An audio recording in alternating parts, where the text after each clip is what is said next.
O segredo por trás das sociedades secretas. Obviamente, o segredo por trás das sociedades secretas é um segredo que as pessoas não querem espalhar. Esse tópico particular é tão sério que eu não me aventurarei a dizer nada, ou pouco. Em vez disso, eu vou deixar a história e as citações falarem por elas mesmas. Talvez seja tedioso ouvir citação após citação, mas o fato é que dessa maneira não sou eu que estou dizendo. É o fato histórico sendo colocado diante de vocês, para que vocês então decidam por vocês mesmos se o quebra-cabeças faz sentido ou não. Apocalipse 17:4. Achava-se a mulher vestida de púrpura e de escarlata, adornada de ouro, de pedras preciosas e de pérolas, tendo na mão um cálice de ouro, transbordante de abominações, e com as imundícias da sua prostituição. Há apenas uma única igreja no mundo inteiro que usa uma mulher com uma taça, e essa é a Igreja Romana. Aqui está a cidade do Vaticano. E aqui está uma mulher segurando uma taça. E ela é chamada Fides em todos os documentos. Fides. Agora, o que isso significa? Bem, vamos a uma boa fonte maçônica. Albert G. Mackay, o Manual da Cabana. Era um maçom de grau 33. E vai ficar claro o que isso significa. Ele diz: a mão direita tem em todas as eras sido considerada o emblema da fidelidade. E nossos antigos irmãos adoravam a divindade sob o nome de Fides, ou fidelidade, que era às vezes representada pelas duas mãos direitas unidas, e às vezes por duas figuras humanas, segurando-se mutuamente pelas mãos direitas. Numa foi o primeiro que erigiu o altar a Fides, sob o qual o nome da deusa dos juramentos e da honestidade era adorada. Então significa honestidade e fidelidade, mas é também o nome de uma divindade feminina. Agora, Apocalipse 17:5 chama essa instituição de a mãe das prostitutas. E Apocalipse 18:7, ela diz: eu me sento como rainha, eu não sou uma viúva, eu não lamentarei. Então ela pode ter perdido filhos durante a reforma, mas ela vai consegui-los de volta. Isaías 47:8, eu sou e não há nenhum além de mim, eu nunca serei uma viúva ou sofrerei a perda de filhos. Ela vai controlar o mundo em um sentido espiritual. É isso que o poder diz. Agora, é interessante que o Vaticano recentemente, em 5 de setembro de 2000, publicou o Dominus Iesus. Ela diz: as outras igrejas não são nossas irmãs. O Vaticano insiste. Deve sempre ficar claro que a única igreja santa, católica e apostólica universal não é a irmã, mas a mãe de todas as igrejas. O cardeal Ratzinger disse que ele é o cabeça da Inquisição. Eles não chamam mais de Inquisição. Eles agora chamam de a Congregação para a Doutrina e Fé. Mas é a mesma coisa. Ainda funciona no mesmo edifício. Agora, ela não é a irmã, mas a mãe de todas as igrejas. Isso quer dizer que todas as outras igrejas se sujeitam a ela, certo ou errado? É isso que ela diz. Em Apocalipse 13, 1-2, está escrito que o dragão lhe deu seu poder e seu assento e grande autoridade. Que declaração! Uau! O dragão lhe deu poder? Em outras palavras, esse poder vem de outra fonte. Mas, será que o catolicismo não prega o cristianismo? Sim, ele prega. Será que ele não prega Jesus Cristo como Salvador do mundo? Sim, ele prega. Mas ele também prega a mediação através de outros mecanismos e através da igreja. Agora, é interessante que nas sociedades secretas há sempre duas doutrinas. Uma para os iniciados e outra para os goyim, os não iniciados. E os cavaleiros templários tinham duas doutrinas. Uma era a doutrina interna, oculta, esotérica. E a outra era a exotérica. Essa doutrina externa era o catolicismo. Por isso as massas receberam uma religião que os internos viraram de ponta cabeça. Entre os internos do ocultismo, Lúcifer é o verdadeiro filho de Deus. Jesus é um segundo filho que foi derrotado pelo primeiro, que foi expulso. Portanto, Lúcifer é o verdadeiro luminário, o vencedor da batalha. E ele receberá adoração no final do tempo. Essa sempre foi a doutrina da Cabala. Sempre foi a doutrina do gnosticismo. Mas é claro, não é o que a Bíblia ensina. Mas então o catolicismo não ensina o que a Bíblia ensina. Apocalipse 17, 12 a 14 fala: os 10 chifres que viste são os 10 reis que ainda não receberam um reino, mas que por uma hora receberão autoridade como reis juntamente com a besta. Eles têm um propósito e darão seu poder e autoridade à besta. Eles farão guerra contra o Cordeiro. Mas o Cordeiro os vencerá, porque ele é o Senhor dos senhores, o Rei dos reis. E com ele estarão que são chamados escolhidos e fiéis. Agora, hoje, vamos tratar de todo o capítulo 17. Mas os reinos do mundo, aqui representados por estes 10, darão seu poder ao sistema, assim como na Idade Média, e aplicarão a doutrina ao mundo inteiro. Muito interessante. Isso será a besta que sai do abismo sem fim. Agora, Gary H.K., em seu livro A Rota para a Ocupação Global, escreve assim: as antigas religiões de mistério vêm de Babilônia. E elas eram panteístas, é claro. Isso significa que Deus está na natureza. Deus está em tudo. O que, de fato, nos faz deuses também. Isso foi inculcado na Cabala, tomado na era cristã pelo que é chamado de gnosticismo. E os cavaleiros templários eram o centro interior secreto que tinha o conhecimento antigo dos místicos. Isso foi levado até o Rosa Cruz, a maçonaria e os Illuminati, que, de acordo com Gary K., controla o marxismo, as sociedades secretas americanas e as sociedades políticas, o sistema bancário internacional e o Concílio Mundial de Igrejas. Agora, isso é muito estranho. Será que o Concílio Mundial de Igrejas é controlado pela maçonaria? Vamos examinar isso com detalhes. E é claro, temos ainda o movimento da Nova Era, as sociedades teosóficas, e todas essas coisas controladas pelo mecanismo para anular e esvaziar a doutrina da salvação em Cristo somente. Essa será a batalha final. E para alcançar isso, esta mulher se escondeu e se disfarçou em roupas cristãs. E as pessoas recebem a doutrina Goyim e não sabem qual é a doutrina interna. Essa é completamente diferente. Bem, se lermos 1 Crônicas 16, 26, pois todos os deuses dos povos são ídolos, mas o Senhor fez os céus. Isso nos informa que a idolatria é algo que vem da terra. Nimrod, o Senhor do céu, Tamuz, o Messias pagão, e Semiramis, a rainha dos céus, todos esses têm a sua origem em Babilônia. E se você passa pelas religiões que foram propagadas no Líbano, na Fenícia, em Babilônia, na Síria, na Grécia, em Roma, no Egito, na Índia, na China, no México e na Escandinávia, você tem a mesma figura sob nomes diferentes. Baal, Tamuz, Astorá, El, Baco, Astarte, Belo, Tamuz, Reia, Istar, Nino, Hércules, Beltis, etc., etc. E no Egito, Ra, Osíris, Oris, Ísis, Hathor. E na Índia, Vishnu, Krishna, Isidevaki, e assim por diante.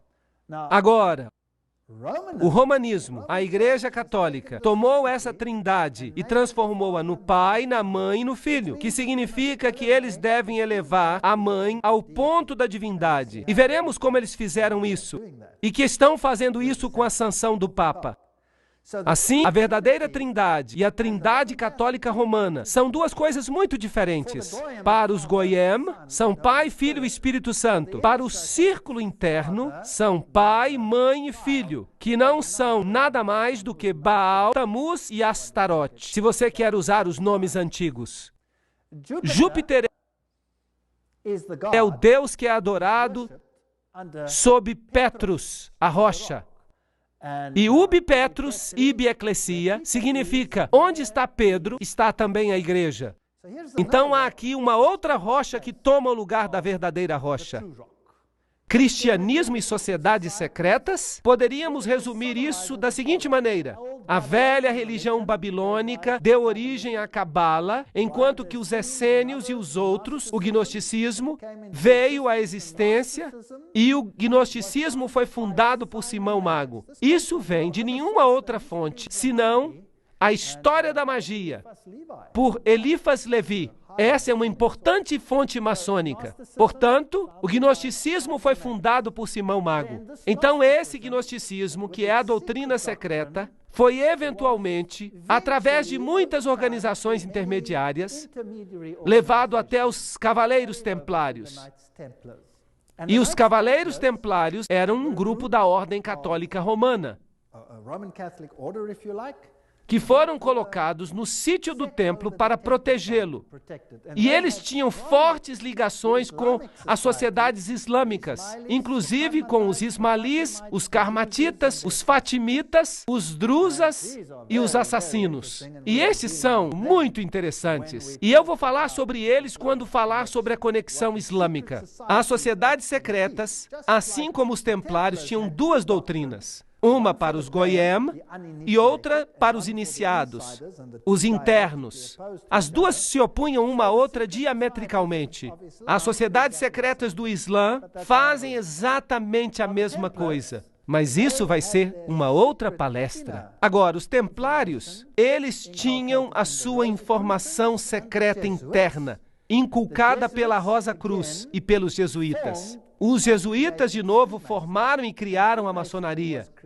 E a maçonaria foi criada como o braço protestante da Igreja Católica Romana. Eles não sabiam disso, eles foram enganados, iludidos, para fazer a obra que Roma queria que eles fizessem, para que Roma pudesse se sentar nos bastidores enquanto a maçonaria fazia isso por eles, enquanto a maçonaria fazia isso por ela. Então não era ela, eram os protestantes que estavam fazendo e não Roma.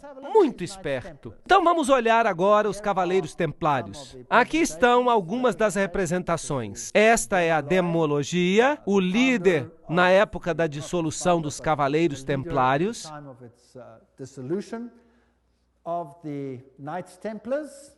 Era assim que se vestiam. Esse é um dos seus símbolos. E é um símbolo usado para muitas igrejas hoje. Sabiam disso? Muitas igrejas carismáticas usam esse símbolo. Isso é fascinante. Os testemunhas de Jeová usam esse símbolo também. Vou dar uma outra palestra sobre isso.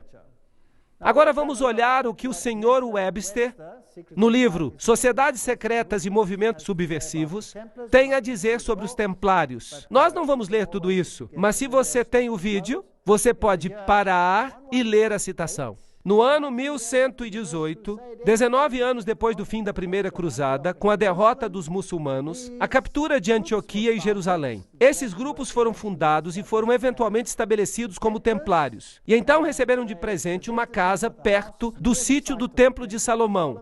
Por isso se chamam Cavaleiros Templários. Eles se tornaram uma ordem muito poderosa e famosa que controlava as finanças do mundo. Eles eram uma elite bancária, se você preferir.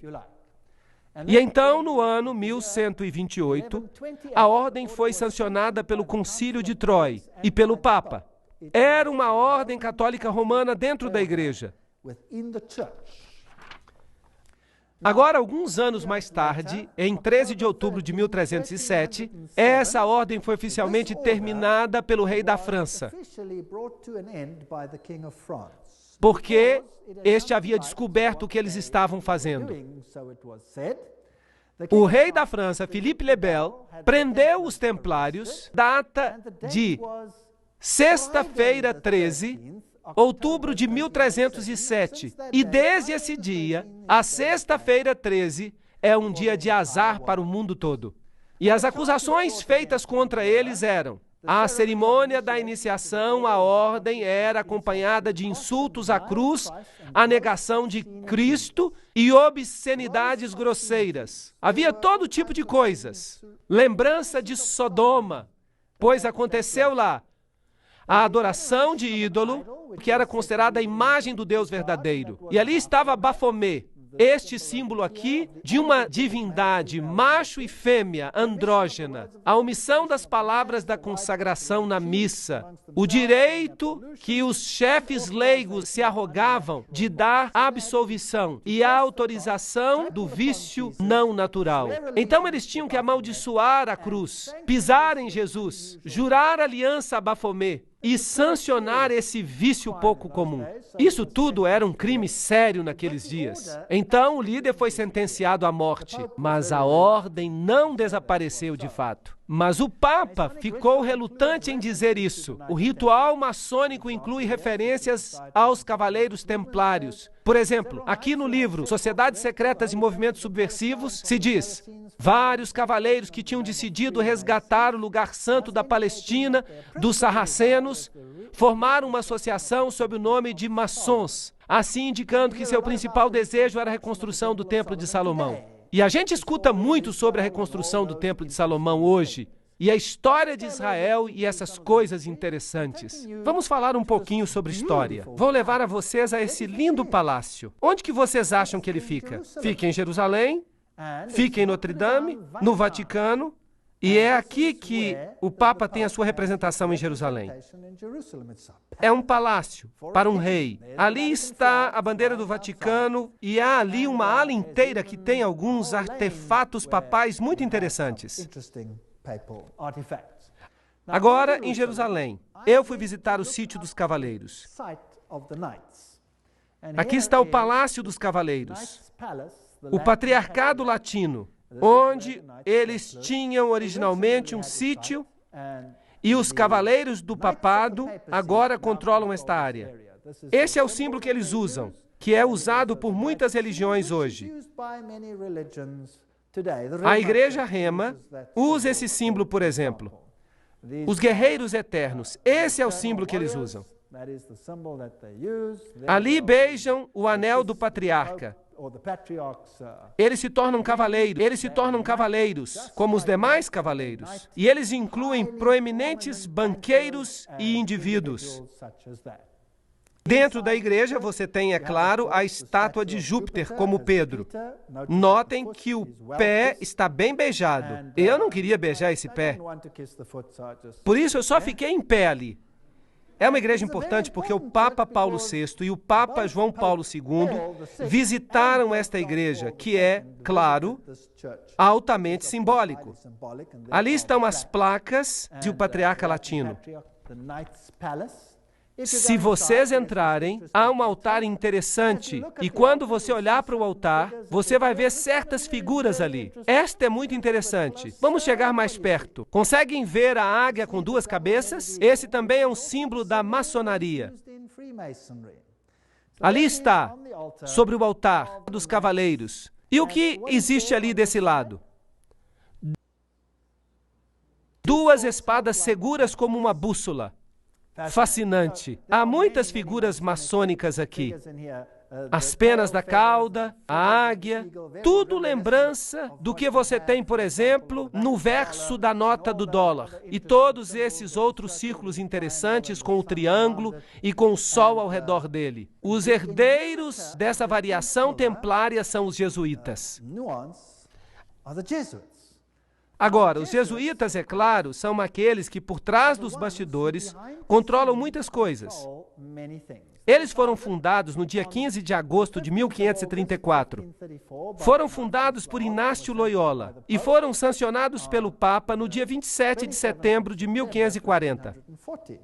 Então, eles foram criados, por assim dizer, para enfrentar a reforma. Seu objetivo era destruir a reforma. Loyola queria que a ordem fosse a campeã da unidade católica E, é claro, da submissão ao vigário de Cristo, o Papa. Isso era absolutamente essencial. Aqui você tem a instituição da organização de Loyola pelo Papa. Nesse dia particular. E há algumas analogias interessantes que nós encontramos aqui. Aqui, por exemplo, há uma analogia considerável entre os graus maçônicos e os jesuíticos. Os jesuítas também pisam no sapato, carregam o joelho, porque Inácio Loyola assim se apresentou a Roma e pediu a confirmação da ordem. Agora, tudo que eu falo tem uma citação junto. E se alguém ficar chateado com alguma coisa que eu disser, então telefone para as pessoas que disseram isso e fique chateado com elas, certo? Então é isso que faziam e é isto que a maçonaria faz. Então você tem aqui uma ótima ligação. Portanto, quem existiu primeiro? Os maçons ou os jesuítas? Os jesuítas existiram primeiro, claro. Deveriam obedecer como que a um cadáver. As constituições repetem 500 vezes que se deve ver a Cristo na pessoa do general. E se Deus lhe der um cachorro como general, você precisa obedecê-lo como se ele fosse o próprio Cristo. Aqui está a estátua de Loyola, num retiro jesuíta, Loyola em visão, a Sociedade de Jesus constituída na Capela de Notre-Dame, em 1534, agora a Capela do Sagrado Coração, em Paris, com muitas incrustações ocultistas. E aqui está o famoso juramento jesuíta que cada jesuíta faz quando ele se torna um jesuíta. Isso vai nos dizer algo sobre o caráter dos jesuítas.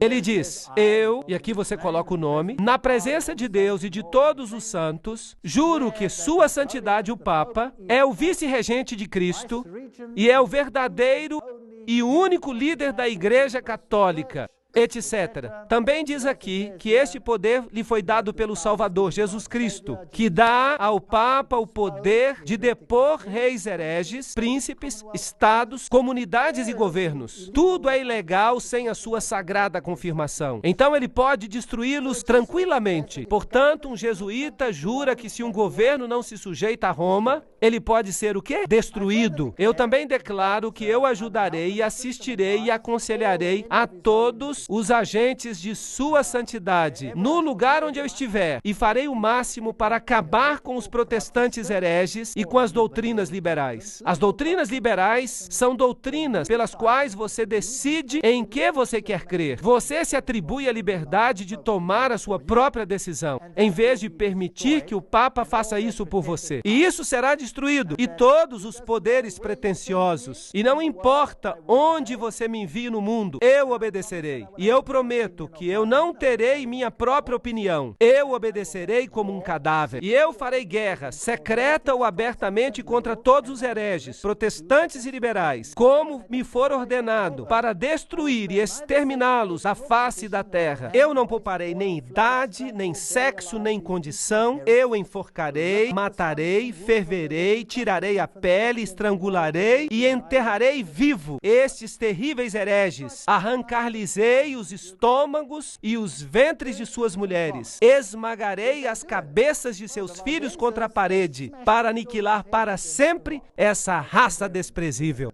Parece mesmo uma promessa cristã. Concordam? Uma promessa muito cristã. Será que eles fizeram isso? Bem, eles esmagaram as cabeças das crianças valdenses contra as rochas para fazerem com que seus pais se arrependessem. No Império Otomano, e essa é uma história interessante, na Sérvia, eles pegavam as crianças, eles as jogavam no ar e eles as amparavam com suas baionetas. Não eram pessoas boas. Agora, você pode dizer que era o Islã, que não eram os jesuítas. Podemos debater isso. Falaremos sobre isso em outro momento. E o juramento diz que se eles não puderem fazer isso abertamente, eles farão em segredo. É isso que um jesuíta jura. Esta é a famosa Universidade Pontifícia Gregoriana aqui em Roma, a mais prestigiosa universidade católica do mundo. Os jesuítas, em todas as suas sedes, têm essas figuras nas cavernas. Agora, no paganismo, todas as deidades saem de cavernas e têm as letras IHR HS, que realmente significam Isis, Horus, Set, isto é, a trindade egípcia. Claro que eles dizem que significa Jesus Hominum Salvator, Jesus o Salvador dos homens, mas não, significa IHS, e seu símbolo é o triângulo com o olho que vê tudo, representando essa divindade. Eles também usam o pilar, ou a estela, se você prefere. Eles têm o símbolo com o triângulo e o olho. O círculo interior, que é também o símbolo usado no movimento da Nova Era. Nós já vimos que Gary K. diz que a maçonaria controla o movimento da Nova Era e que os jesuítas controlam a maçonaria, ou a criaram. Esta é a Universidade dos Jesuítas em Praga. No alto dela, eles têm Atlas, não Jesus Cristo. Se você for a uma sede jesuíta moderna, eu visitei esta. Às vezes eu sou chique. Ali estou eu, tirando foto, e dentro eles têm uma figura de Cristo. Mas este não é Cristo, é Atlas, segurando o mundo sobre os seus ombros, disfarçado. Eles têm esses símbolos contra a parede ali. Este símbolo é o símbolo de Hermes. Se você tirar a cruz, então você tem o símbolo de Ísis. Temos aqui símbolos pagãos. Esses símbolos estão ali desde que foi construído, etc, etc. Ali, simbolismo, Maria. O M é o M maçônico. O triângulo, Réia, a deusa. Aqui está uma igreja na Alemanha, uma catedral. Dentro você vê esse círculo com uma cruz nele. As espadas cruzadas. Tudo usado pela maçonaria. Agora, se voltarmos até a antiga Síria, essa era uma cruz proeminente, uma cruz maltesa, vem do antigo paganismo. Eles têm o símbolo das estrelas aqui, duas estrelas, uma sobre a outra, e duas cruzes, uma sobre a outra. Eles têm o compasso com uma lua, um símbolo com uma estrela nele, que é o símbolo que o Islã usa, por exemplo. Eles têm o calendário solar e a tríplice coroa. Tudo isso é usado pelo papado. As cruzes de cabeça para baixo representam a vitória de Cristo. Martelos e compassos e foices são símbolos que prevalecem no mundo. Ali está Jesus, em pé sobre o crânio e os ossos cruzados, que é o símbolo de Júpiter, o deus Júpiter, que é Lúcifer. De novo, cruzes de cabeça para baixo. Esta é uma catedral muito importante na Alemanha. Se você for lá, você vai encontrar Janos de duas cabeças. E então você vai ver essa assim chamada estátua de Davi, mas claro que não é Davi. É o deus Pan, porque ele tem a flauta de Pan na mão. E Davi não tinha flauta de Pan. Então eu tentei encontrar o lado negro de Pan, porque há o lado claro e há o lado negro. E eu o encontrei. Aqui está, esse com cascos, na mesma catedral. Eles escondem o seu simbolismo oculto. E se você entrar e logo na entrada, você descobre isso aqui. Este é o deus Anubis, que não tem nada que ver com o cristianismo. Ali está ele de novo. Mas agora você tem a fênix, que se ergue das próprias cinzas. E você tem o símbolo de Júpiter e um monte de outros símbolos. Aqui e do lado da capela, você tem todos os símbolos do zodíaco, servindo a várias divindades como Marte, Aquário, etc. E a maçaneta é um yin e yang. Isso não tem nada a ver com o cristianismo. Eles usam o símbolo do compasso e Júpiter e o símbolo Quirro e o símbolo PX aqui, que você encontra em virtualmente cada denominação cristã sobre a face da terra, a fênix se levantando das cinzas, o pavão, todos símbolos de Lúcifer. Aqui você tem o PX com um círculo com um ponto nele. E você diz para você mesmo, mas este não é um símbolo cristão? Não, este é um símbolo de Horus. Isso nada tem que ver com o cristianismo. Vamos perguntar a Albert Mackay, um maçom do grau 33. Ele vai nos dizer o que o símbolo significa. O ponto dentro do círculo é um interessante e importante símbolo da maçonaria. O símbolo é realmente uma alusão linda, mas estranha ao culto ao sol e introduz para nós pela primeira vez essa modificação entre os antigos que adoravam o falos. Então este é um símbolo bastante nojento. Ele tem que ver com os órgãos masculinos. Uau! E nós estamos tirando isso da boca do cavalo. Então, o que significa o PX? Vamos à melhor fonte maçônica do mundo. O livro Morais e Dogma, página 292. E caso você não me creia, eu tirei uma xerox para que você possa vê-lo. Este é o cajado de Osíris. Não existe uma fonte melhor do que esta. Aqui está o mais alto oficial da maçonaria, segundo o rito escocês. Em uma medalha de Constâncio está a inscrição: neste signo vencereis. E então vem algumas outras coisas interessantes. Este é o cajado de Osíris. E aqui está o tal místico e as cruzes e as estrelas de Davi, e então ele usa este aqui também. Um símbolo interessante. Ele diz que as vestimentas dos sacerdotes de Horus estavam cobertas com essas cruzes. Aqui está a cruz maltesa. Lembram que eu mostrei para vocês essa cruz no rei sírio? Agora, quem usa isso em suas vestes? Bem, vamos dar uma olhada. Opa, aqui está. Quem está usando? O Papa está usando. Então, o que ele é? Ele deve ser o sacerdote de Horus. Então, para o mundo exterior, parece cristianismo. Mas para o círculo interior, é ocultismo. No chão da Catedral de Londres, você tem o Triskele, que é um yin-yang tríplice. Bem, o que isso significa? A versão céltica do yin-yang. É isso que é. O Triskele, o mar, amuleto, uma deusa céltica de sabedoria e bruxaria que foi entronizada na Revolução Francesa. Só que ele está perguntando. A deusa da razão, bruxaria, razão, tudo é a mesma deusa. No chão da mesma catedral, você encontra o tal místico. O que o tal místico representa? Vamos perguntar a outro maçom. Ward diz, é o símbolo do lado masculino e criativo da divindade. De novo, uma conotação sexual. O que isso está fazendo no chão de uma catedral? Então, os jesuítas são os herdeiros da religião oculta, e eles controlam o mundo através de seus agentes. Eles ficam nos bastidores, criam suborganizações, e todo mundo pensa que eles não estão ativos. Mas vamos perguntar a eles mesmos no que eles creem. Aqui está a história dos generais das Sociedades de Jesus. Estes são todos generais, começando com Inácio de Loyola. Estão todos listados aqui. Não temos que falar sobre todos eles. Eles vêm até o presente. Essa lista vai até o general que governa o nosso tempo. Peter Hans Kolvenbach. Um nome bastante alemão. É interessante que os alemães são muito prominentes nisso. Peter Hans Kolvenbach é o cabeça dos jesuítas. O cardeal Ratzinger, outro alemão, é o cabeça da Inquisição. Eles parecem estar bem no controle.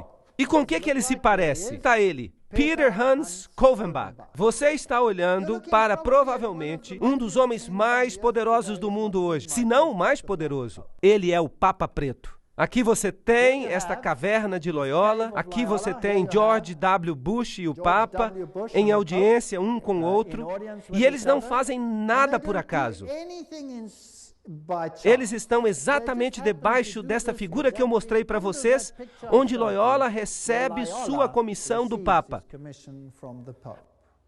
Agora, a cerimônia de investidura e o juramento extremo dos jesuítas, em um cartão de catálogo. Aqui está. Você aprendeu a planejar cuidadosamente as sementes da inveja e do ódio entre as comunidades, províncias e estados que estavam em paz, e a levá-los às obras de sangue, a envolvê-los em guerras uns com os outros, e a criar revoluções e guerras civis nos países que são independentes e prósperos, cultivando as artes e as ciências, e desfrutando das bênçãos da paz, a ficar dos lados dos combatentes e agir secretamente em comum com seu irmão jesuíta, que pode estar engajado do outro lado, mas abertamente se opor àquilo que você pode querer, de modo que a igreja possa ser a vencedora no final, nas condições fixadas nos tratados por paz, e que os fins justificam os meios. Uau! Isso é a ciência de Hegel. 2 pontos pontos de vista opostos, o pensamento dialético, você faz guerra um com o outro e você os esfrega uns contra os outros até que nada sobra. Isso é chamado tese e antítese. E o conflito resultante traz a síntese. Note que o jesuíta pode estar bem ativo de um lado, mas ele pode também estar muito ativo do outro lado. Então, este é o processo que eles usam para conseguir as coisas. A Guerra dos 30 Anos. Agora, sobre o que foi essa guerra?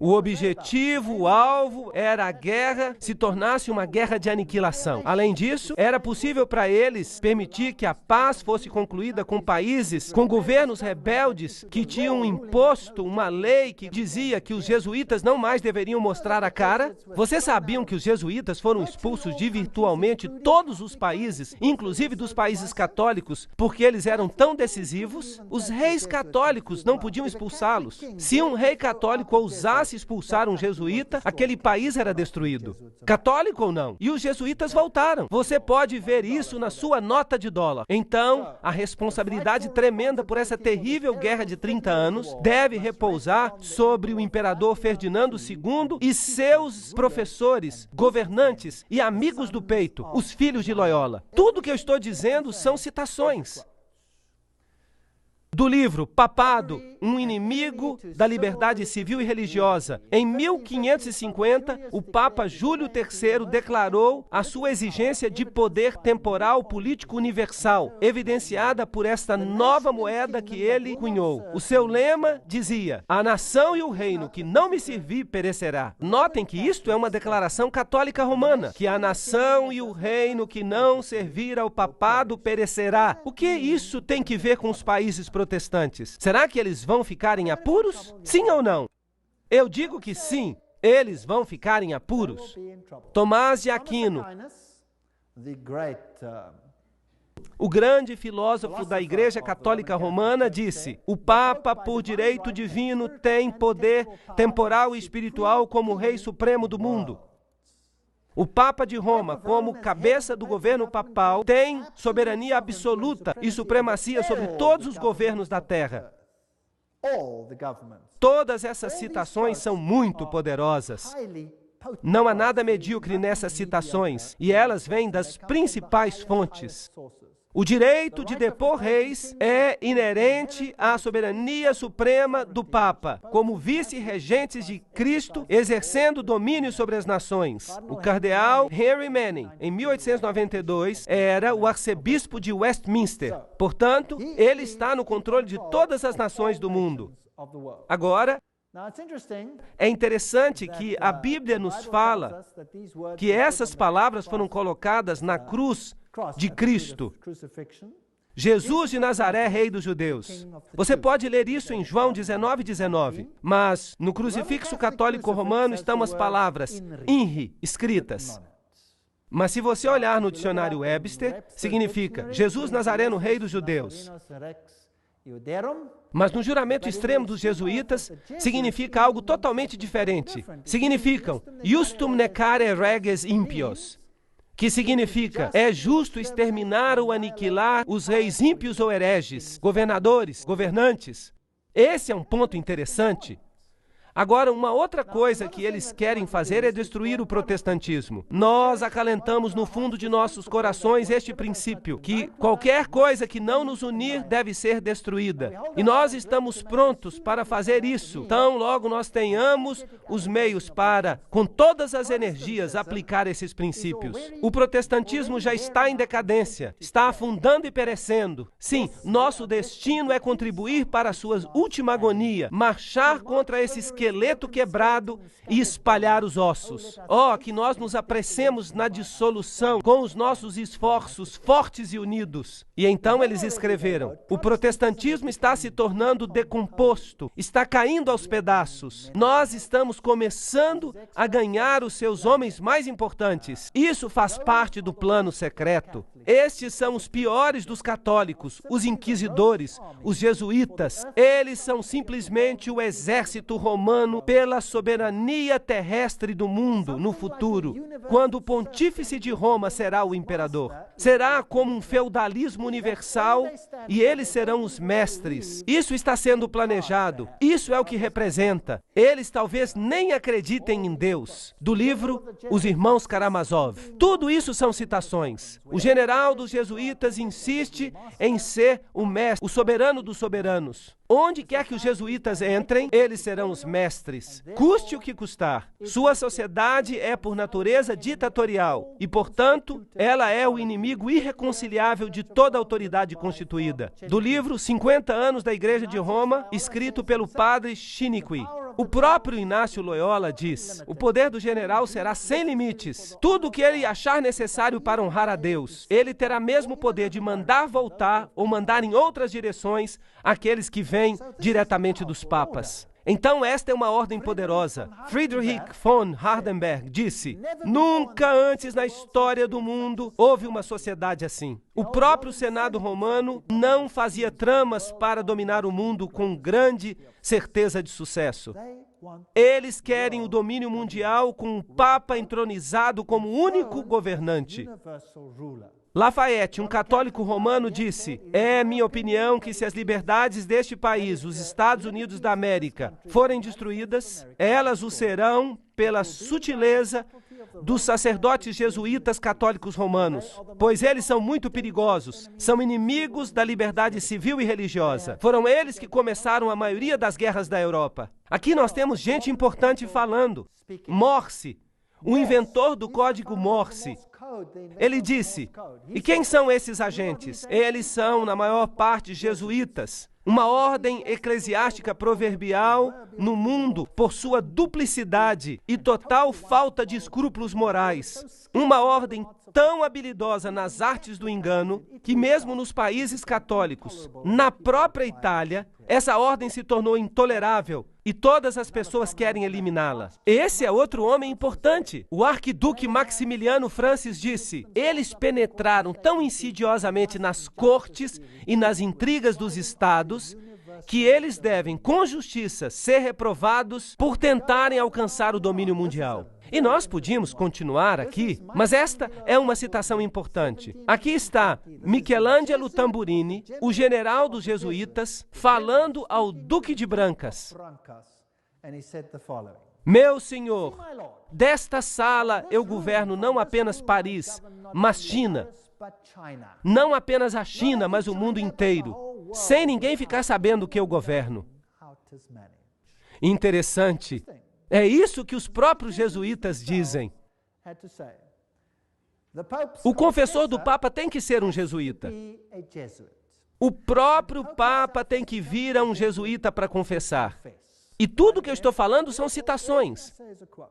Esta aqui é de João Batista Janssens. Ele governou de 1946 a 1964. Ele parece um elegante cavalheiro, muito alegre.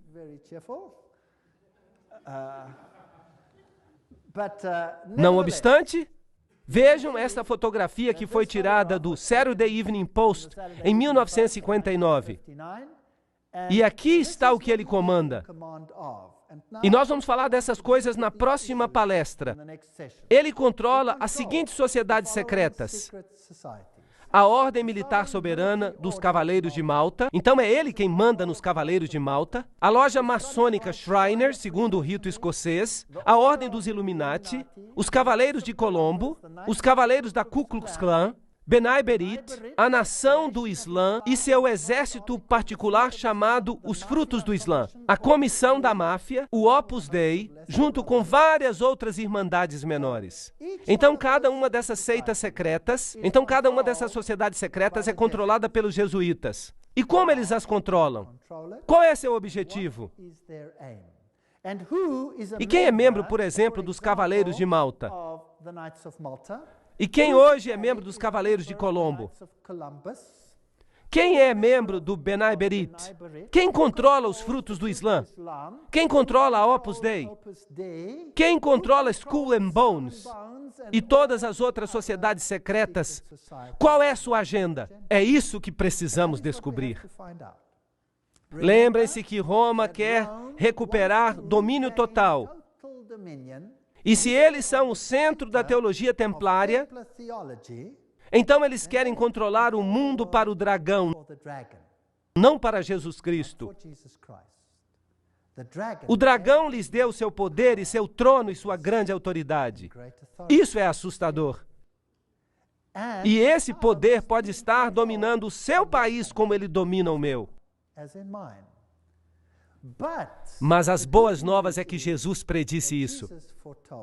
Nós lemos no Apocalipse, ele diz que não importa quanto eles se associem, não importa quanto eles tramem, o reino vai para quem? Vai para Jesus. Apenas esperem. Portanto, não há nada a temer. Na próxima sessão eu mostrarei para vocês as sociedades secretas e eu mostrarei quem são os seus membros.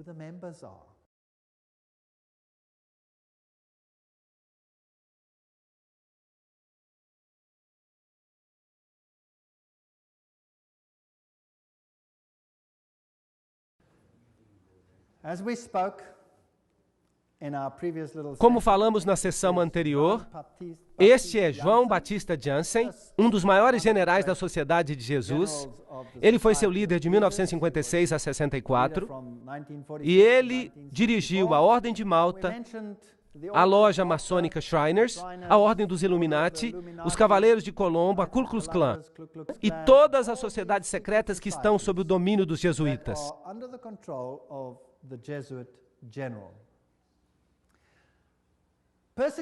A perseguição à Igreja Católica na Alemanha foi dirigida apenas contra os elementos que não se submeteram inteiramente à centralização crescente da autoridade na Igreja e no Estado. Então, às vezes, parece que até os católicos estão sofrendo. Mas somente os grupos católicos que não estão totalmente submissos a este sistema serão subjugados. Algumas ordens católicas de fato se opunham aos jesuítas. Elas foram exterminadas, foram eliminadas. Na Revolução Francesa, os dominicanos tomaram a Inquisição dos jesuítas, mas eles foram eliminados e os jesuítas a recuperaram. Seu objetivo era e ainda é destruir os efeitos da reforma e reestabelecer o Sacro Império Romano da nação alemã. Uma grande Alemanha, em outras palavras, deve se tornar o centro do Sacro Império Romano ressuscitado. Leo H. Lerman, 1942, um historiador americano, disse isso. É fascinante que o presidente da Rússia, ou um presidente da Rússia, melhor dizendo, e muitos líderes políticos receberam a garantia que a Alemanha desempenhará um papel importante na nova Europa de hoje. Não é também fascinante que foi um padre jesuíta, o padre Stempfel, e não Hitler que escreveu Minha Luta? De fato, você pode lê-lo, próprio livro Minha Luta. Agora, a SS usava este símbolo do crânio e dos ossos cruzados. Que isso era símbolo? Vocês se lembram? Era o símbolo de Júpiter, o deus da morte. Era também o símbolo de Osíris, que era o deus da morte. Anubis era simplesmente uma outra forma de Osíris. Ele era o deus da morte. Ele é o deus dos mortos. Mas Jesus disse, eu sou o Deus dos vivos. Eu não sou o Deus dos mortos, eu prefiro servir ao Deus dos vivos. A SS foi organizada por Himmler, de acordo com os princípios da Ordem dos Jesuítas. Os serviços e exercícios espirituais prescritos por Inácio de Loyola constituíram um modelo que Himmler tentou cuidadosamente copiar. A obediência absoluta era a regra suprema. Toda a ordem tinha que ser executada sem hesitação. Cada comentário que eu estou lendo vem de uma fonte confiável. De novo, naquele ótimo livro, O Grande Conflito, nós lemos sobre os jesuítas. Por toda a cristandade, o protestantismo foi ameaçado por inimigos formidáveis. Os primeiros triunfos da reforma no passado fizeram com que Roma reunisse novas forças, na esperança de realizar a sua destruição. Nessa época, a ordem dos jesuítas foi criada. Notem o que esta citação está dizendo. O poder mais cruel e inescrupuloso de todos os campeões do Papa. Eles se separam de todo laço terrestre, de todo interesse humano, estão mortos para a afeição natural, para a razão, para a consciência, inteiramente silenciados, não conhecem nenhuma restrição, a não ser as da sua ordem, e nenhuma obrigação, a não ser estender o seu poder. Nós não precisamos ler a citação toda. Percebemos que o que eles queriam era destruir o protestantismo. A ordem dos jesuítas, portanto, representa a corporificação de um sistema que busca domínio político e temporal. E sobre o mundo inteiro. Você pode me dizer, a China não se sujeitará. Bem, nós já lemos uma citação pelo general jesuíta em que ele disse que ele controla a China. Quem controla o comunismo? Os jesuítas o criaram e, portanto, eles o controlam. Eles praticaram isso na América do Sul. Eles praticaram e o instituíram ali. Muito interessante. Este é o conde von Hohenbrüch. Em 1911, um nobre alemão e ex-jesuíta que diz essa mesma coisa. Qual é o objetivo, então, dos jesuítas? De acordo com eles, eles só buscam a maior glória de Deus. Mas se você fizer um exame, você vai descobrir que o seu objetivo é o domínio mundial. São eles que dominam o mundo. Uma citação após a outra. Além disso, o Papa tem milhares de agentes secretos no mundo inteiro. Eles incluem os jesuítas e os cavaleiros de Colombo, os cavaleiros de Malta, Opus Dei e outros. O Serviço Secreto do Vaticano e seus agentes de campo não ficam em segundo lugar para ninguém. Mesmo Dave Hunt, o historiador batista americano, diz isso. Então vamos dar uma olhada em algumas dessas instituições. Vamos começar pela maçonaria. O livro The Grand Design Exposed diz: a verdade é, os jesuítas de Roma aperfeiçoaram a maçonaria para que ela se tornasse a mais eficiente e magnífica ferramenta, realizando seus propósitos entre os protestantes. Agora, certamente os membros da maçonaria devem eles mesmos estar enganados. Se eles vissem isso, eles não fariam isso, certo? Bem, de fato, a ordem está sendo usada e eles mesmos estão sendo enganados. E só nos altos escalões da hierarquia da ordem, os escolhidos é que sabem. E eles são controlados pelos jesuítas de Roma. Muito esperto, para obrigar o protestantismo a fazer o que você não pode fazer abertamente, porque o próprio protestantismo disse que você é o anticristo.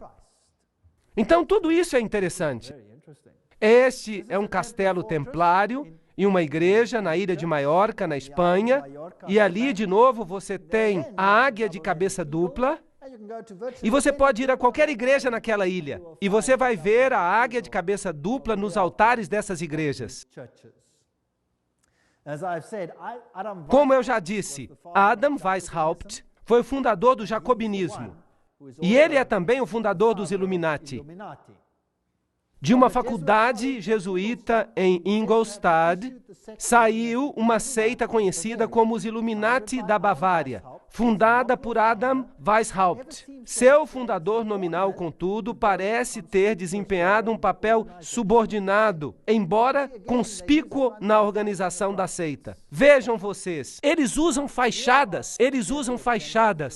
Agora, aqui estão dois generais jesuítas. Este é o general Ritchie e este é o general Ledochowski. E muito interessante, este aqui, 1773 a 1814, governou durante a supressão da ordem. Agora, notem que foi o próprio Vaticano que suprimiu os jesuítas de 1773 a 1814. O que aconteceu com o Vaticano naquela época? Ele recebeu a ferida mortal, foi levado para o exílio e morreu. Não está certo? Então, quem deu a ferida mortal ao papado? Foi a própria ordem da igreja. Foi uma luta pelo poder. E ele criou nessa época os Illuminati. Foram criados por Weishaupt. E é claro, ele é também o pai do comunismo moderno. Ele que com os jacobinos realizou a Revolução Francesa. Anos depois, o general jesuíta Ledokovsky, com os seus bolcheviques, dirigiu a Revolução Russa em 1917. A mesma coisa que tinha acontecido com a outra revolução. Depois eu falarei sobre isso quando eu der uma palestra sobre as revoluções e as guerras e os ditadores, mais tarde na série. A maior autoridade francesa nos jesuítas, Edmond Paris, disse: a Revolução Russa, pela eliminação do czar, protetor da Igreja Ortodoxa, não decapitou o grande rival e ajudou a penetração da Igreja Romana? Precisamos reagir enquanto o ferro está quente. O famoso Russicum, a Faculdade Russa de Roma, foi criada em 1929 e seus missionários clandestinos levaram as boas novas a esse país cismático. 100 anos depois de sua expulsão pelo czar Alexandre I, os jesuítas tentaram conquistar o mundo eslavo. E será que o pobre mundo eslavo sofreu? Eles foram massacrados aos milhões. A história mostra o que aconteceu lá. Quando Stalin, provavelmente um dos maiores assassinos em massa de todos os tempos, fez isso. Frederico o Grande, chamado assim na Rússia, fez com que os mais elevados graus das constituições maçônicas do antigo rito fossem revividos. E ele mesmo escreveu a Constituição sob o guia do general jesuíta. A Enciclopédia da Maçonaria, de Albert G. Mackay, diz que ele mesmo fez isso. Interessante. E agora notem isso. Essa fonte é inacreditável. Aqui está Isis desvelada pelo próprio Blavatsky, o autor da doutrina secreta. Ela diz que os ritos são a geração dos filhos de Inácio de Loyola. O direito escocês e todos esses trabalharam sob as instruções do general dos jesuítas. Então, quem controla a maçonaria? Os jesuítas, não há nenhuma dúvida disso. Aqui nós confirmamos a investidura do cavaleiro templar maçom nos conselhos da dita ordem da cavalaria, e esperando e confiando que ele diminuirá para conduzir a glória de IHS, o Altíssimo e Poderoso Deus, e honrará a marca que nós recomendamos. Aqui está um ritual da maçonaria que é totalmente jesuíta. Então, os jesuítas controlam a maçonaria. Aqui está um templo da maçonaria, em Oklahoma. Aí está IHS. Este é o templo da maçonaria. É uma loja. Aí está IHS nela. Ainda, velhas senhoras, homens e mulheres nesse país que lhes dirão com solenidade sinistra que se você vir a história da maçonaria através de suas ordens, você chegará à cabeça maçônica do mundo. Você descobrirá que esse indivíduo horrendo e o chefe da Sociedade de Jesus são uma e a mesma pessoa. James Patron, historiador americano. Há muitas pessoas que dizem essas coisas. Os Cavaleiros de Malta, os maçons estão na linha de frente, enquanto os jesuítas e os Cavaleiros de Malta estão nos bastidores. Os jesuítas controlam até os Cavaleiros de Malta. Quem são eles? Bem, o seu quartel-general fica em Roma. Esses cavaleiros costumavam ficar numa ilha, e eles costumavam ser uma ordem militar. Bem, eles ainda são uma ordem militar. Eles são cavaleiros. Eles controlam o sistema bancário do mundo, a indústria dos complexos militares do mundo. Eles supervisionam o banco Chase Manhattan, com todas as suas filiais. Eles governam todos os serviços secretos, a KGB, a CIA, todas essas coisas procuram restaurar a idade das trevas. Tudo que eu estou dizendo é citação. Eu não estou falando nada de mim. Não me acuse de dizer nada. Eu só estou lendo. Quem são eles? Bem, aqui está o cabeça dos Cavaleiros de Malta nos Estados Unidos. Bem, agora ele está morto. Este é Francis Joseph, o cardeal Spellman, cardeal de Nova York. E o seu quartel-general é a Catedral de São Patrício, a Diocese de Nova York. Ali há vários. Aqui está o cardeal Terence Cook. Ali está o cardeal O'Connor. E, correntemente, o cardeal arcebispo de Nova York, Edward M. Egan. Agora vamos dar uma olhada nos membros dos Cavaleiros de Malta. Isso vai ser interessante. Alguns do passado e alguns do presente. O general Alavena, George Anderson, James Jesus, Angleton, Roberto Alejos Arçu, Andrew Bertie, Bobst, Charles Joseph Bonaparte. Esse nome lhe diz alguma coisa? Príncipe Valério Borghese, Dr. Barry Bartley, Nicholas Brady, Pat Buchanan. Esse nome lhe diz alguma coisa? James Buckley, Prescott Bush Jr. Esse nome lhe diz alguma coisa? Frank Capra, William Casey. Esse nome lhe diz alguma coisa? Cia, Gustavo Cisneros, o cardeal Terence Cook, Gerald Coughlin, Garta Deloche, Giscard d'Estaing. Esse nome lhe diz alguma coisa? Presidente da França, Bill Donovan, Alan Dulles, Avery Dulles, Edward Egan. Esse é, claro, o próprio cardinal. Franz Egon, John Farrell, Flanagan, Flynn, Galley, Gallen, Gorman, Grace, General Alexander Hay. Esse nome lhe diz alguma coisa? Otto von Habsburg, uau! Conrad Hilton, Heinrich Himmler, ele era um dos Cavaleiros de Malta. J. Edgar Hoover, JBI, homem da CIA, Joseph Kennedy, Ted Kennedy, Larkin, Lerman, Lorenzo, Lute, Henry Lute, fundador de todas as grandes revistas, da Time Magazine e de todas elas, grande magnata da publicação, George MacDonald Manhattan. Vejam os nomes, todos eles, O'Neill, Ortiz, Franz von Papen, o legado que trabalhou com Adolf Hitler, Perón, Roca. A lista continua. Frank Shakespeare, Martin Shea, até mesmo Frank Sinatra era um cavaleiro de Malta. Então, são homens proeminentes que fazem parte dos Cavaleiros de Malta. E os Cavaleiros de Colombo?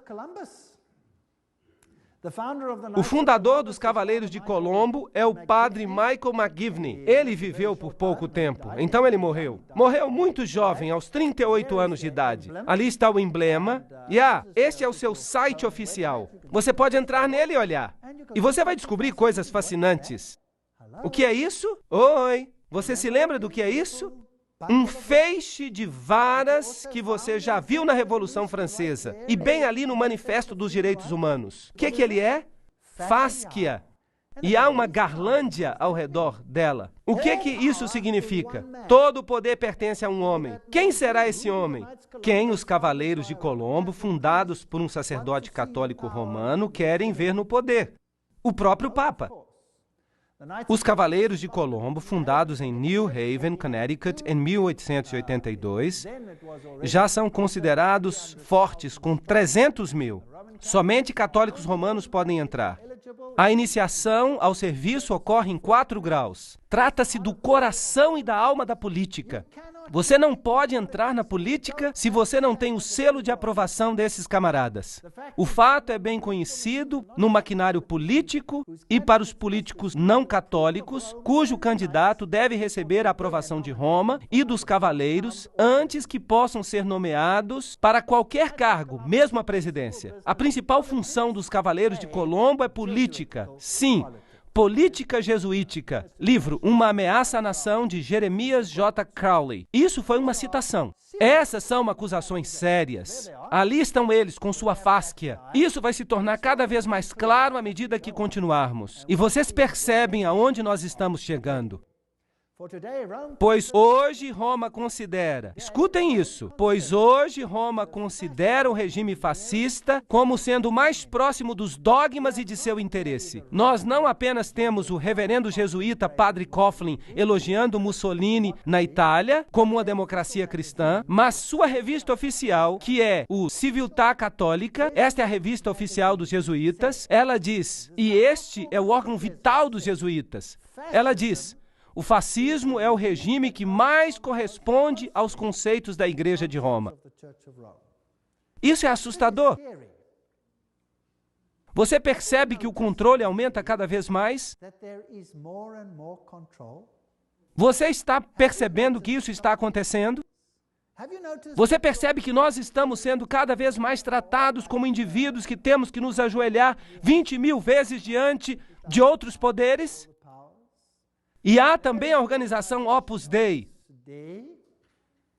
Uma ordem leiga, religiosa, semi-secreta, cujo principal objetivo é dar total apoio ao Papa. E essas pessoas andam por aí com grampos na carne para que sintam dor constante com cada movimento, para lembrá-los de sua obrigação. E eles têm membros muito, muito importantes, como o presidente de Portugal, por exemplo. Ele é um membro da Opus Dei. E então nós temos a organização do Skull and Bones. Quem são eles? Bem, eles têm este crânio e esses ossos.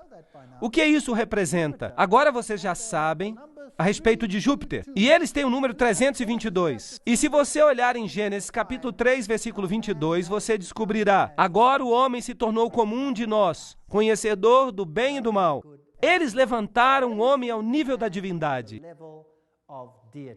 Aqui está a Universidade de Yale. Este é o lugar onde estão. Agora vamos consultar uma das maiores autoridades sobre Skull and Bones. Trata-se de Anthony Sutton. Vamos perguntar para ele quem ele é. Educado nas universidades de Londres, Göttingen e Califórnia, antigo pesquisador da instituição Hoover, da Universidade de Stanford, bem como professor de economia na Universidade do Estado da Califórnia. Ele teve a audácia de falar e escrever um livro. E isso foi muito custoso para ele. Mas, não obstante, vamos citá-lo. Aqui está o livro. Anthony Sutton, O Estabelecimento Secreto da América. Uma introdução à ordem dos Skull and Bones. Então, para que não seja eu falando, vamos citá-lo. Skull and Bones. Pronto. É Bush. Bush ganhou a eleição.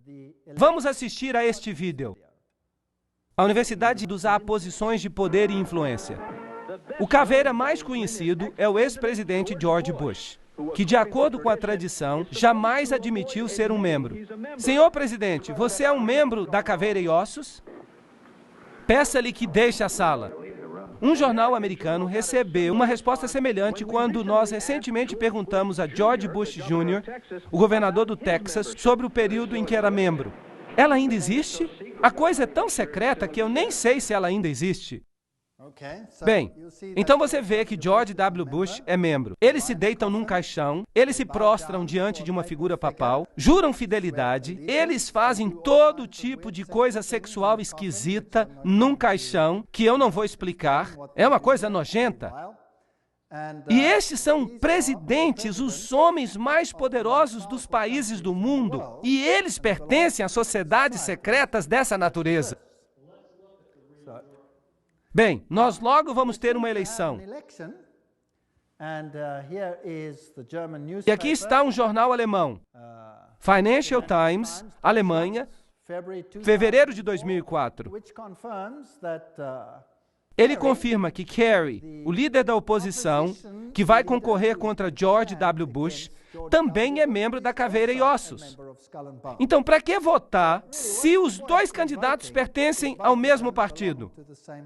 O que são essa gente, o que elas fazem, nós vós ter que ver nas próximas palestras.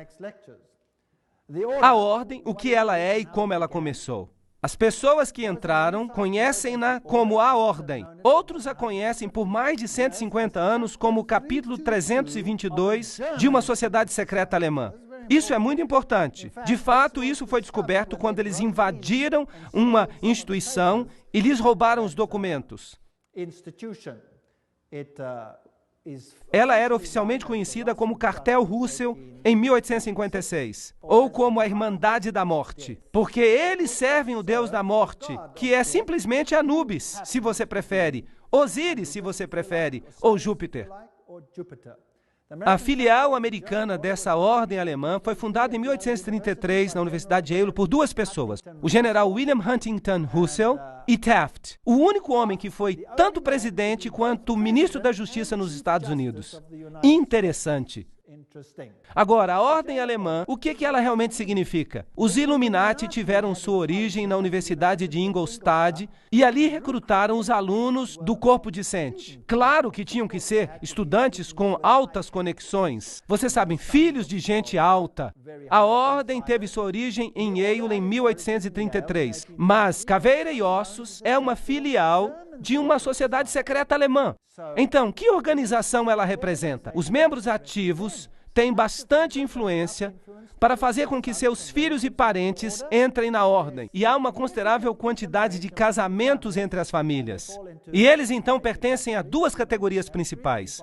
Pertencem à velha linha de famílias americanas e pertencem às famílias que têm grande riqueza. Quando um novo membro é iniciado na ordem, disse que hoje à noite ele morrerá para o mundo e nascerá para a ordem. Assim ele se referirá a ela. A ordem é um mundo em si mesmo, no qual nós temos um novo nome e 14 novos irmãos de sangue, também com novos nomes. Agora, há também uma filial britânica que foi estabelecida em Oxford, na faculdade de All Souls. E a filial britânica é chamada o Grupo. Então, a Caveira e Ossos não é apenas um. Você tem um grupo americano e um grupo europeu também. Então, o grupo se conecta com a filial judaica através dos Rothschilds, o círculo interior. E essa, então, é uma organização secreta mundial que tem os indivíduos mais elevados na indústria, no governo, em todos os aspectos da vida. E eles são, de fato, os governantes mais proeminentes do mundo de hoje. E se falamos da sede alemã da sociedade, então falamos dos Illuminati. E George W. Bush disse que havia 1000 pontos de luz iluminando o mundo naquele momento. É interessante que a ordem escreve muitas constituições. Os membros também escrevem constituições. Por exemplo, Archibald MacLeish, que é um membro da Caveira e Ossos, ou era. Ele escreveu a Constituição da Unesco. Agora nós vamos ter que falar da Unesco. Vamos descobrir o que é. Igrejas, o Seminário Teológico da União, está sob o controle da Caveira e Ossos. Um seminário muito interessante. Nós vamos falar com mais detalhes depois. As principais firmas de advocacia, de comunicação, da indústria, a Casa da Moeda, e tudo isso controlado pela ordem. É assim que o capítulo 322 opera. Há um centro interior. Percebam que isso de fato é o olho que tudo vê, a beirada do olho. Mas há algo mais. Há um centro interior, há um círculo interior, há um círculo exterior, há um círculo atlântico. O Clube da Boêmia, notem bem, o Clube da Boêmia é parte da Caveira e Ossos, a Sociedade de Peregrinos, a Ordem da Penumbra, o capítulo 322 da Ordem, a Comissão Trilateral, tudo isso fica junto. Você pode de fato falar assim: o Conselho de Relações Exteriores, as Nações Unidas, os Bilderbergs, o Clube de Roma, o Instituto Real de Assuntos Internacionais e a Comissão Trilateral, com os Illuminati controlando tudo dentro, formando basicamente uma mesa redonda. Agora vocês viram que o Clube da Boêmia faz parte do pacote. Agora, o que é o Clube da Boêmia? Bem, aqui está a Gruta da Boêmia. A edição de 2 de agosto de 1982 da Newsweek relatou, e aqui está uma outra citação: o acampamento de verão mais prestigioso do mundo, a Gruta da Boêmia, está agora funcionando 75 milhas ao norte de São Francisco. Fica numa floresta, é uma fortaleza, mas, estranhamente, a gente consegue penetrar mesmo em fortalezas. E um jornalista disposto conseguiu entrar. Os 2.700 acres furiosamente guardados é uma extensão de campo do Clube da Boêmia, uma instituição ultra exclusiva somente para homens de São Francisco, à qual o presidente republicano desde Herbert Hoover pertence. Isto é apenas uma citação. Esta é a cerimônia da Gruta da Boêmia, que foi fotografada, que foi filmada. Claro que estava escuro, muito secretamente por um jornalista que causou a maior confusão. Agora, você consegue ver pouca coisa neste slide. Então, eu vou explicar para você o que está acontecendo. Nesta floresta, os homens aparecem nus. Nus! Eles têm que andar pelados.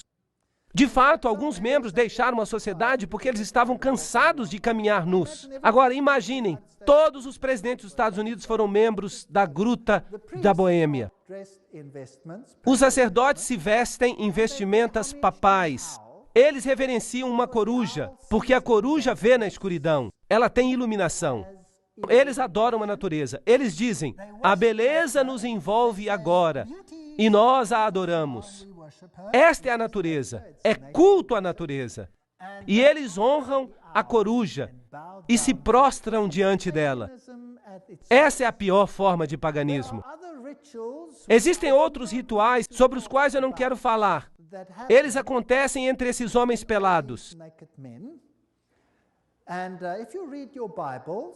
E se vocês lerem suas Bíblias, vocês vão descobrir que aqueles que adoravam em grutas eram chamados de pervertidos. Eles eram pessoas de alta posição e estavam entre os mais altos da sociedade. E periodicamente vinha um bom rei e fazia uma limpeza, mas então eles voltavam ao poder.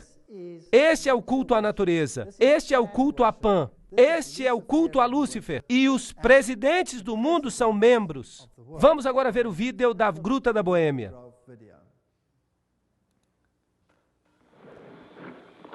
Ali estão as vestimentas papais, a coruja nesse templo de folhas. Que todos dentro da gruta o reverenciem, que ergam as cabeças, as árvores, e sejam levantadas para sempre.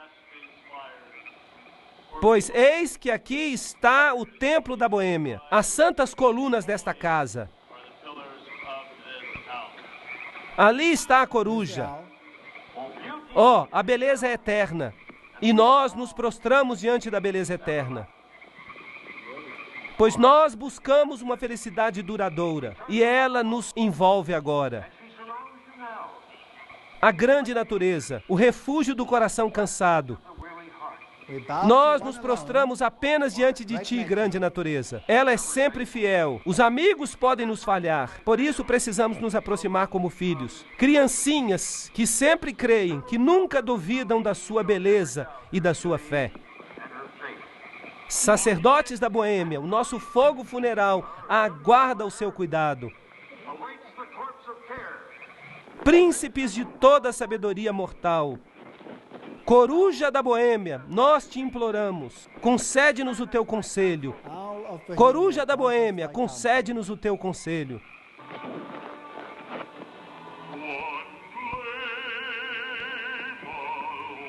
Bem, isso é só a parte do ritual que mostra que é culto à natureza. Culto condenado pela Bíblia. E contudo, quem são os membros? Vamos continuar.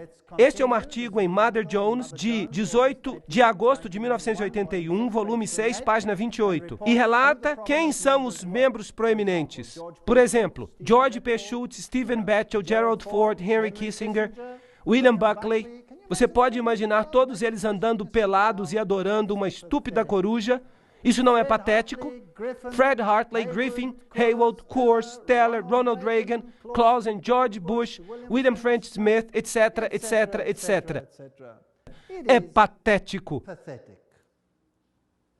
Modus operandi da ordem. As atividades da ordem são dirigidas para a mudança da nossa sociedade, para a mudança do mundo, para trazer ao mundo uma nova ordem. Esta será uma ordem planejada que restringirá a liberdade individual. Isso é fascismo.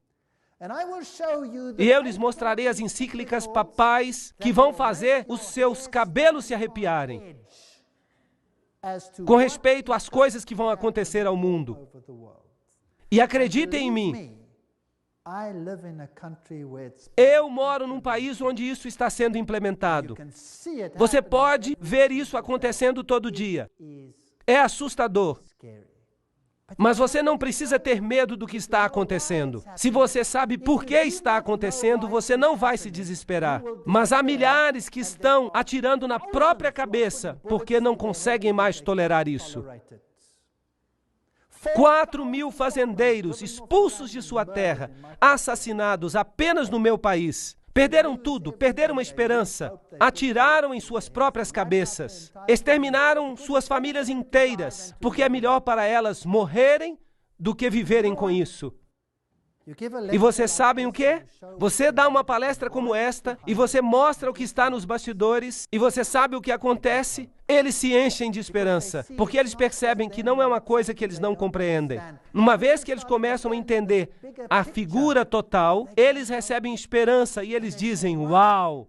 Então nós estamos mesmo no fim, porque isso é apenas o sinal de que Jesus está voltando. Haverá um reino melhor. Entreguemos as nossas vidas a Jesus Cristo, porque este mundo nada tem a oferecer. E eles então têm esperança. Então, eles eram negativistas, mas eles ouvem uma palestra assim, por exemplo, e isso tem um efeito positivo, impressionante nos países onde essas coisas estão sendo implementadas atualmente.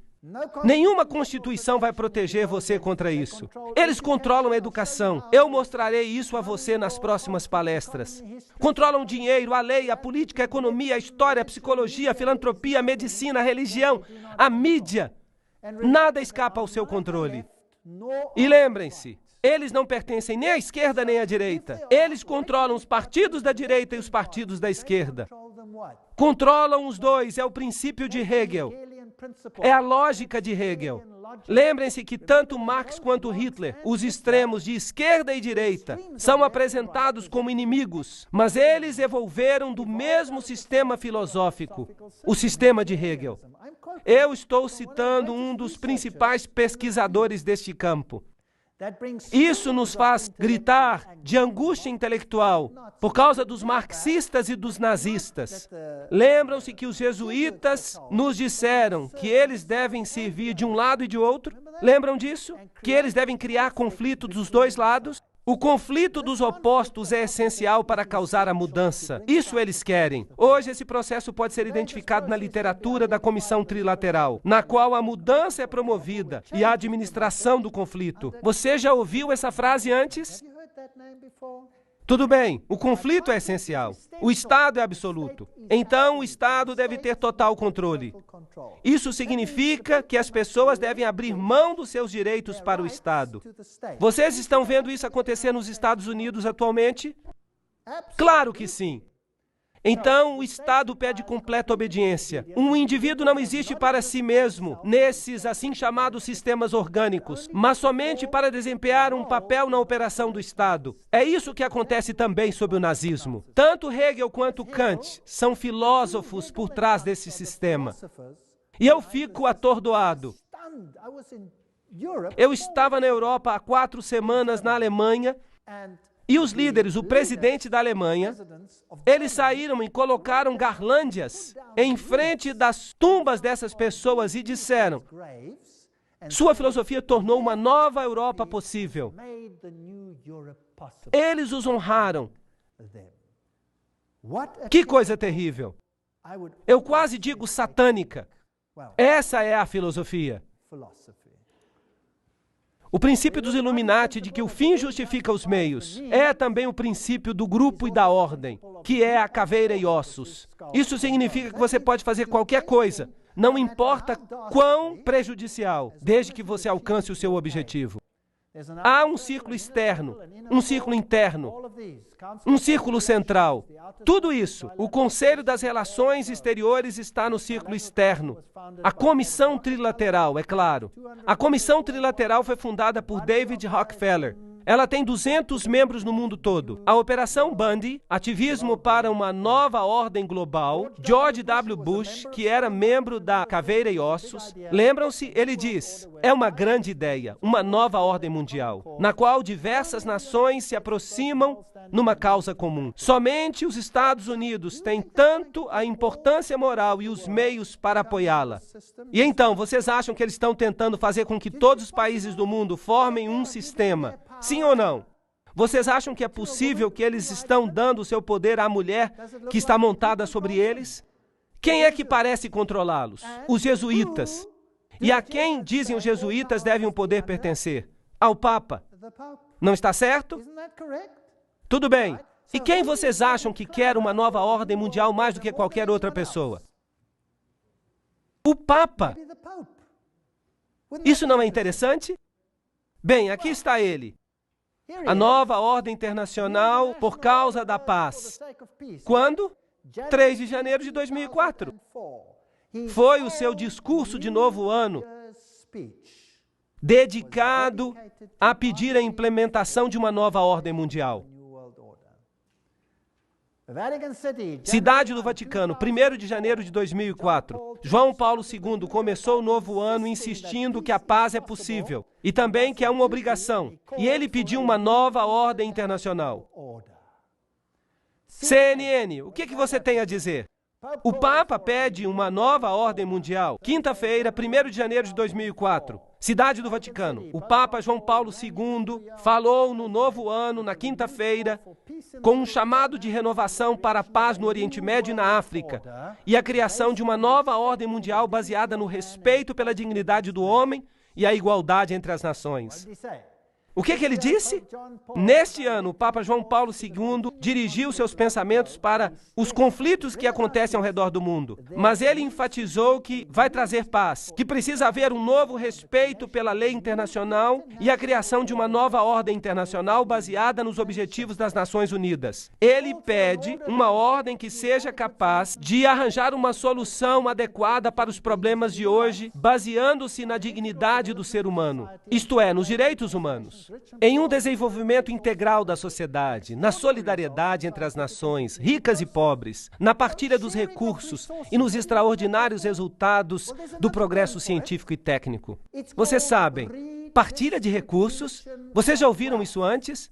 Bem, há uma outra palavra para isso. Se chama redistribuição de riqueza. Vocês já ouviram isso antes? Deixe-me redefinir isso para você.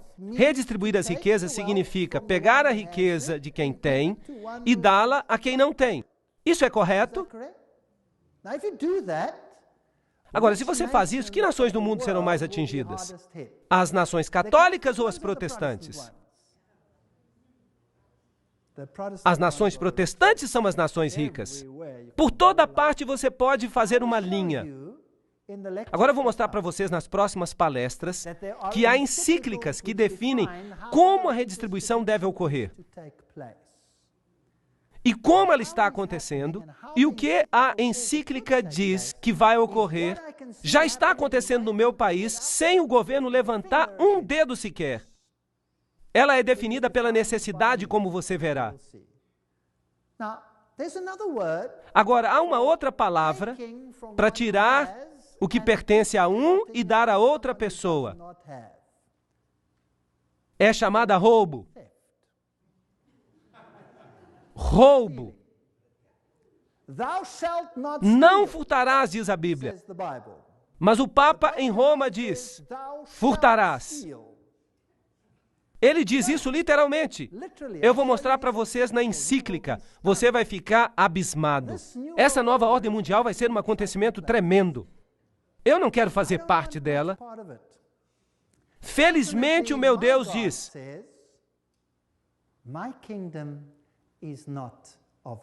o meu reino não é deste mundo. Se fosse, eles lutariam por mim. Mas não é deste mundo. O meu reino é lá de cima. Você deve colocar os seus tesouros lá. Você deve colocar o seu coração lá. E porque eu vivo onde eu vivo, eu consegui me libertar daquilo que eu ganhei. Porque eu sei que ele não significa nada. Vocês sabiam que no meu país, se você sair de férias e você se demorar, quando você voltar, a sua casa já está ocupada e você não pode expulsar os invasores, mesmo que a casa seja sua. Vocês sabiam disso? Porque eles necessitam, portanto, eles têm o direito de invadir, mesmo que não seja deles. Isso não é piada, isso é fato. É assustador, mas quem se importa?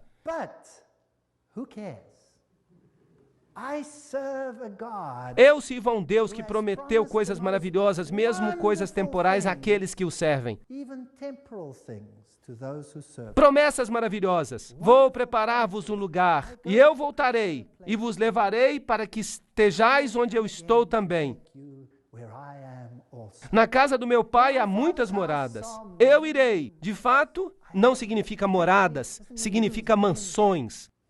Deus preparou coisas que fariam com que as coisas deste mundo se tornem insignificantes. Então que eles tenham o seu reino, que eles tenham a sua diversão, porque o meu Deus diz que este mundo vai acabar e que o reino de Deus reinará para sempre. Por favor, não percam as próximas palestras. Nós entramos na montanha russa, que vai nos levar a lugares maravilhosos. Obrigado por terem vindo. Thank you for coming.